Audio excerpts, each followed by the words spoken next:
बदलापूर जवळ आणि ठाणे जिल्ह्याची जीवनवाहिनी मानल्या जाणाऱ्या बारवी धरणातील पाणी पातळी चिंताजनक घट नोंदवली गेली।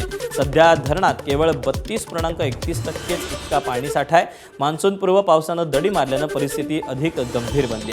रखरखतं ऊन, वाढतं बाष्पीभवन याच्या प्रभावामुळे यंदा पाणीटंचाईचं संकट अधिक गडद होण्याची शक्यता व्यक्त केली जाते। त्यामुळे ठाणे, कल्याण, डोंबिवली शहराच्या पाणी संकटाची टांगती तलवार ही घोंगावते। तर पुढील काही आठवड्यात पाऊस न झाल्यास पाणी कपातीची शक्यता ही वर्तवण्यात आलेली असून पाण्याचा जपूर वापर करावा असं आवाहन करण्यात आलेलं आहे।